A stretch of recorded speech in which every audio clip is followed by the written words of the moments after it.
High guys, come and let's get ready with me. আজকে পরে নিচ্ছে একটা ফ্লোরাল ওয়ান পিস, যেটা আমার খুবই পছন্দের এবং খুবই কমফোর্টেবল।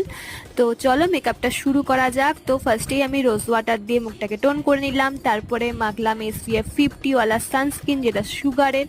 তারপরে অ্যাপ্লাই করছি একটুখানি কনসিলার নিজের ডার্ক স্পটগুলোকে হাইড করার জন্য, যেটা মেবলিনের। তারপরে আমি অ্যাপ্লাই করে নিচ্ছি একটুখানি ফাউন্ডেশন, যেটা ফিটমি, এটাতেও অলরেডি SPF দেওয়া আছে, খুবই সুন্দর কভারেজ দেয়। তারপরে আই শ্যাডো আমি অ্যাপ্লাই করছি, সেটাও মেবলিনের। তারপরে ভালো করে মাস্কারা অ্যাপ্লাই করে নিলাম, আইলাইনার অ্যাপ্লাই করে নিয়ে ব্লাশ অ্যাপ্লাই করছি, যেটা জুডিওর খুবই সুন্দর একটা পিঙ্কিশ টোন দেয়। তারপরে হাইলাইটার অ্যাপ্লাই করলাম।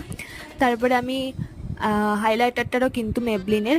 এবং তারপরে আমি কিন্তু একটুখানি লিপ আইলাইনার দিয়ে ফিল করে নিয়ে লিপস্টিক পরে নিলাম, পারফিউম দিলাম, রেডি।